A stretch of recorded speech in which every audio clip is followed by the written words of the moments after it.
മഴയാന്ന് തോന്നല്ലേ? രാവിലെ എന്താ മഴയായിരുന്നു. രാവിലെ മഴയില്ലായിരുന്നെങ്കിൽ ചിലപ്പോ പണിക്കുണ്ടായിരുന്നേനല്ലേക്കാ. ഒരാഴ്ചയായി വീട്ടു സാധനങ്ങളൊക്കെ തീർന്നിക്ക. അരിയൊക്കെ കണ്ട. നാളെ എല്ലാം മേടിക്കാടേ, പണിയുണ്ടാവും നോക്കട്ടെ. നാളത്തേക്കിടയ്ക്ക് വരൂലേ? നാളെ കൂടെ വെക്കാം, അത്ര തന്നെ. പിന്നെ നിനക്കറിയാമല്ലേ, മഴക്കാലാകുമ്പോൾ പിന്നെ ഇങ്ങനെ തന്നെ 2-3 മാസം ബുദ്ധിമുട്ടാ. അതല്ലക്കാ മെയിൻ പ്രശ്നം. സ്കൂൾ തുറക്കുമല്ലേ, ഇപ്പൊ ഒരു 10 ദിവസമല്ലേ ഉള്ളേ. ശരിയാണല്ലേ, സ്കൂൾ തുറക്കാറല്ലേ. എന്താ ചെയ്യാ? ടെക്സ്റ്റ് ഒക്കെ വന്നെന്ന് പറഞ്ഞ് സ്കൂളിൽ നിന്ന് മെസ്സേജ് വന്നു, അത് വാങ്ങാൻ പോണ്ടേ. 2 ബുക്ക് വന്നാ? 2 പേർക്കും വന്നു. ടെക്സ്റ്റ് വേണം, ട്യൂഷൻ ക്ലാസ്സിൽ പോയി തുടങ്ങിയില്ലേ, അപ്പൊ അവിടെ നോട്ട് വേണം.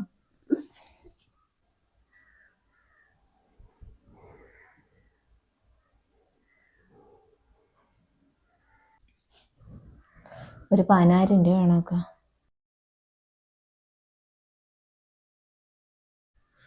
ഒരു 10,000 രൂപ ഉണ്ടെങ്കിൽ ഇപ്പൊ അഡ്ജസ്റ്റ് ചെയ്ത് പോവാം.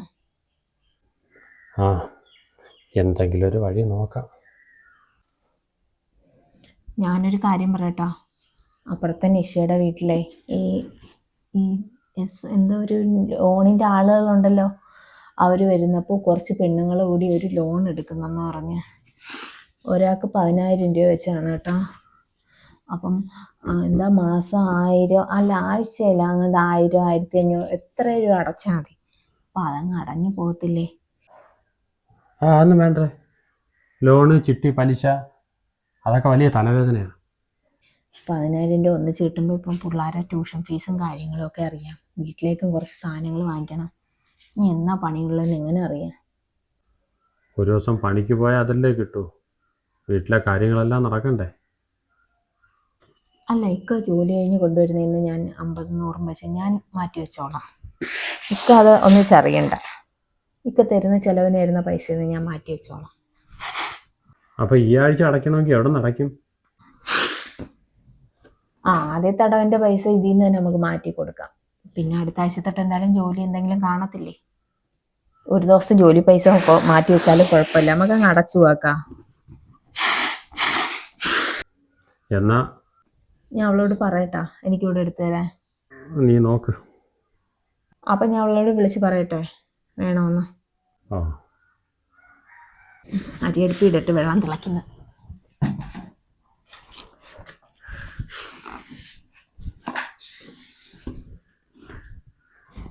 ഇത്രയും നാൾ ജീവിച്ചിട്ട് കടമൊന്നും വന്നില്ല. കടമില്ലാത്ത രീതിയിൽ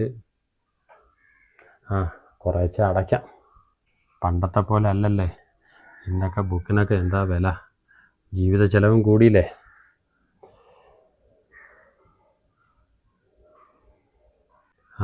ശരിയാവും.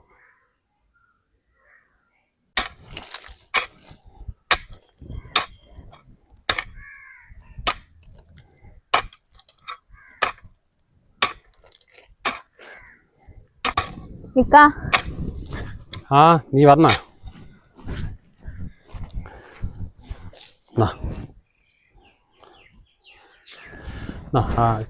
ലോണിൻ്റെ പൈസ അങ്ങാടേ. ഇന്നലെ അതെടുത്ത് ചിലവാക്കണ്ടായിരുന്നു. പിന്നെ ആശുപത്രി പോകുമ്പോൾ പിന്നെ പൈസ വേണ്ടായിരുന്ന? ആശുപത്രി കേസ് വന്നോണ്ടല്ലേ. പക്ഷെ ഇപ്പോൾ വേറൊരു കാര്യം കൂടെ പറയാനാ വന്നത്. ഇത് അടയ്ക്കാൻ പറ്റത്തില്ല, വീട്ടിലെ ഗ്യാസ് തീർന്നു പോയി. ഞാൻ ഗ്യാസിന് ബുക്ക് ചെയ്ത്. കൊച്ചുങ്ങൾ രാവിലെ സ്കൂളിൽ വിടണ്ടല്ലേ, അതിപ്പോൾ വരും. ഞാൻ അതിനു വേണ്ടി ഓടി വന്നത്. ഇതുകൊണ്ട് ലോൺ അടയ്ക്ക്. ഞാൻ ഇതെൻ്റെ ശമ്പള പൈസ അവർ നേരത്തെ ചോദിച്ചു വാങ്ങിയതാ, നീ വരുമ്പോൾ തരാൻ വേണ്ടിയിട്ട്. അതല്ല, ഇതിപ്പോൾ ഞാൻ എന്തായാലും ഗ്യാസ് എടുക്കട്ടെ. ഗ്യാസ് തന്നെ വിളിച്ച് ഇപ്പം ഗ്യാസ് ഇപ്പോൾ കൊണ്ടുവരും. നാളെ പിള്ളേർ രാവിലെ സ്കൂളിൽ വേണ്ടി മഴയായിട്ട് വെളിയിട്ട് കത്തിക്കാൻ പോലും പറ്റത്തില്ല. ഇനി ആ പൈസ അടയ്ക്കാൻ ഞാൻ ഒരു വഴി കണ്ടിട്ടുണ്ട്. അതില്ല, നമ്മളെ വീടിൻ്റെ അപ്പുറത്തില്ല അണ്ണാച്ചി വരത്തില്ലേ, ആഴ്ച തോറും പൈസ പിരിവുള്ള ആ അണ്ണാച്ചിയുടെ നിന്ന് ജിഷ പറഞ്ഞ് 2,000 രൂപ വാങ്ങിച്ചു തരാമെന്ന്. ദിവസം ഒരു 10-30 രൂപ വെച്ച് കൊടുത്താൽ മതി എന്ന് പറഞ്ഞു. അതൊക്കെ വലിയ പലിശ, അതൊന്നും വേണ്ട. അപ്പോൾ പിന്നെ ഇത് അടയ്ക്കണ്ടേ? ആ ചെറുക്കൻ വന്ന് വീട്ടിൽ ഇരിക്കും. ഒരു കാര്യം ചെയ്യും, ഞാൻ അങ്ങനെ വാങ്ങിച്ചു കൊടുക്കട്ടോ. ഇപ്പം എനിക്ക് ഗ്യാസും വേണ്ടല്ലേ. അത് നമുക്ക് 30 രൂപയല്ലേ ദിവസം, ഞാൻ മാറ്റി കൊടുത്തോളാം. എനിക്ക് എന്തെങ്കിലും ചെയ്യ്, എൻ്റെ പണി നടക്കട്ടെ. പോ, ഞാൻ വാങ്ങിക്കുവേ.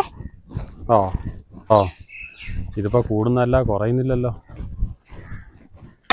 ആ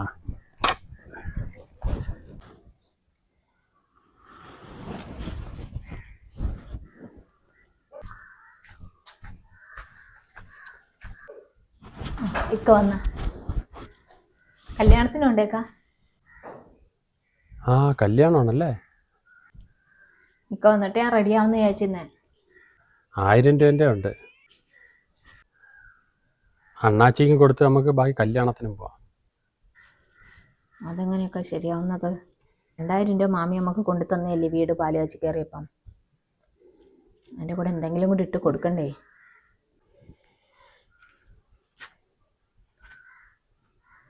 കൈ എല്ലാവരും കരുതുന്നത് നമ്മളതിൽ ഒന്നുമില്ലെന്നാ. ശരി തന്നെ, നമ്മൾ അറിഞ്ഞാൽ മതി. പക്ഷെ കൊടുക്കുമ്പോൾ നമ്മൾ അതേ കണക്ക് കൊടുക്കണം. അല്ലെങ്കിൽ ആളുടെയും മുമ്പിൽ ഒരു വിലയും കാണില്ല. പട്ടികൾ പോയിട്ട് വരുന്ന കണക്ക് പോകേണ്ടി വരും. തരുമ്പോൾ നമ്മളെല്ലാവരും വാങ്ങിക്കും. അപ്പോഴത്തെ വലിയൊരു ആവശ്യം അങ്ങ് നിറവേറും. പക്ഷെ തിരിച്ചു കൊടുക്കുമ്പോഴാണ് എൻ്റെ കാര്യം മുമ്പിൽ ചെറുതാണെന്ന് എനിക്കിഷ്ടമല്ല.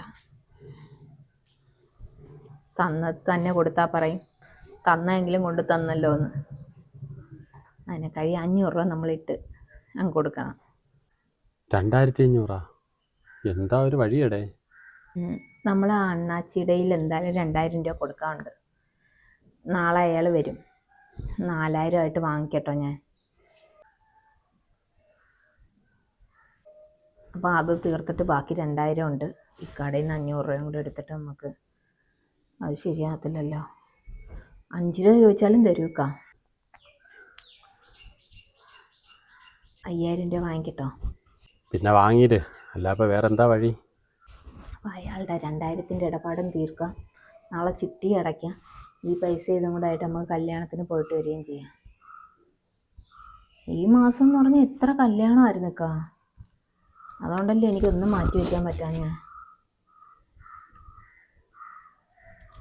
ഞാൻ അവളോട് പറയട്ടാ, ഇക്ക് കുളിച്ചിട്ടിരിക്കും, ഞാൻ ഫുഡ് എടുത്ത് വയ്ക്കേ. കുളിക്കേ, ഞാൻ പോയിന്ന് അവളുടെ അടുത്ത് പറഞ്ഞിട്ട് വരട്ടെ വാങ്ങി വയ്ക്കാൻ. അല്ലെങ്കിൽ പിന്നെ സമയത്ത് കിട്ടിയില്ലെങ്കിലേ പോകാൻ പറ്റത്തില്ല. ഈ പെട്ടെന്ന് വരണേ, വിശക്കുന്ന്. ഞാനൊന്ന് കുളിക്കട്ടെ. ഇത് ദിവസം കൂടി കൂടി വരുന്നതല്ല, കുറയുന്നില്ലല്ലേ.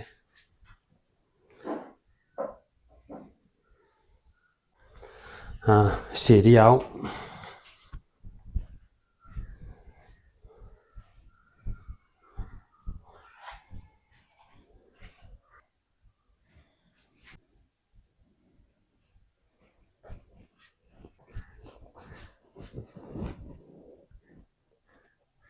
ഇക്ക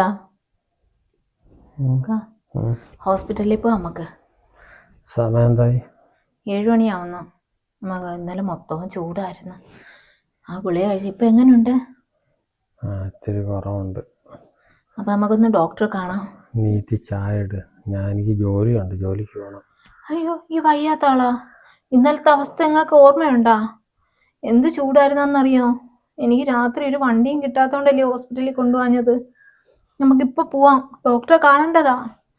നല്ല പനിയായിരുന്നു. എത്ര ടാബ്ലറ്റ് ഞാൻ തന്നെന്നറിയാം? നീ പോയി ചായ ഇടാൻ നോക്ക്. എനിക്ക് പണിയുണ്ട്. ഇന്ന് പണിക്ക് പോയില്ലെങ്കിൽ ആ പണി ആരെങ്കിലും പോയി ചെയ്യും. വല്ലപ്പോഴും അവിടെ കിട്ടുന്ന പണിയാണ്. ചെല്ലി ചായ ഇട്ടുണ്ടോ? ഈ അവസ്ഥയിൽ പോവണ്ട. ഞാൻ പറയുന്നത് കേൾക്ക്, നീ ചെല്ല്. ഇങ്ങനത്തെ അവസ്ഥയിൽ എങ്ങനെ പോവും? നിങ്ങളെ കൊണ്ട് പറ്റത്തില്ല. എവിടെയെങ്കിലും കുഴഞ്ഞു വീണാലാ? ഞാൻ കണ്ടേയല്ലേ ഇന്നലെ രാത്രി മൊത്തം. ഞാൻ ഉറങ്ങിയിട്ട് പോലും അല്ല ഈ അവസ്ഥ കണ്ടിട്ട്. നീ പോയി ചായ ഇട്, ഞാൻ പറയുന്നത് കേൾക്ക്.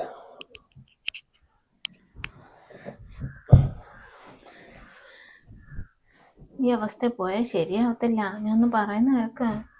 ഇല്ല, എനിക്ക് ഒട്ടും കുറവില്ലെങ്കിൽ ഞാൻ വരാം ആശുപത്രി. നീ ചെല്ല്. അതെ, നിങ്ങൾക്ക് വയ്യെങ്കിൽ ഹോസ്പിറ്റലിൽ ഇപ്പം പൈസ ഞാനുണ്ടല്ലേ, നിഷയുടെ പോയിട്ട് അണ്ണാച്ചിയുടെ 2000 രൂപ കൂടെ കൂട്ടി വാങ്ങിക്കും. മിണ്ടരുത്.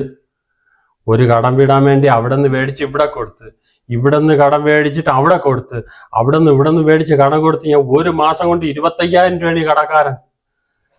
സുഖമില്ലായിരുന്നാ പോലും ഇവിടെ കിടക്കാതെ ഞാൻ ജോലിക്ക് ഇറങ്ങി പോകണ്ടേ ഇത് കടം വിടാൻ. അത് എൻ്റെ കുഴപ്പമൊന്നുമല്ലല്ലോ. നമ്മൾ സാധാരണക്കാരുടെ ജീവിതമൊക്കെ ഇങ്ങനെ തന്നെയല്ലേ. എന്ത് ചെയ്യും, നമുക്ക് വരുന്ന കാര്യങ്ങളെല്ലാം നമ്മൾ വീട്ടണ്ടേ. അല്ലാതെ നമ്മൾ ഡേ എനിക്ക് ചായ കിട്ടിയില്ലെങ്കിലും വേണ്ടില്ല, നീ പോയ മൺവെട്ടിയും എടുത്തെന്താ ഉള്ള ജോലിക്ക് പോട്ട്. അവിടെ ജോലിക്കാരിക്കുന്നു, വേറെ ആരെങ്കിലും പോയി ചെയ്താൽ ആ ജോലിയും കിട്ടത്തില്ല എനിക്ക്. ചെല്ല്.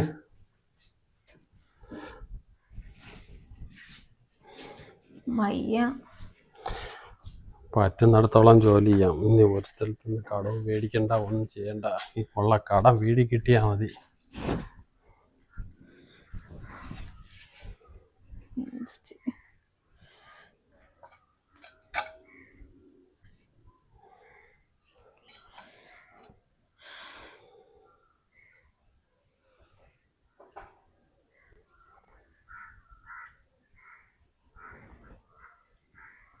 ഇതന്നല്ലേ എല്ലാ സാധാരണക്കാരുടെയും അവസ്ഥ.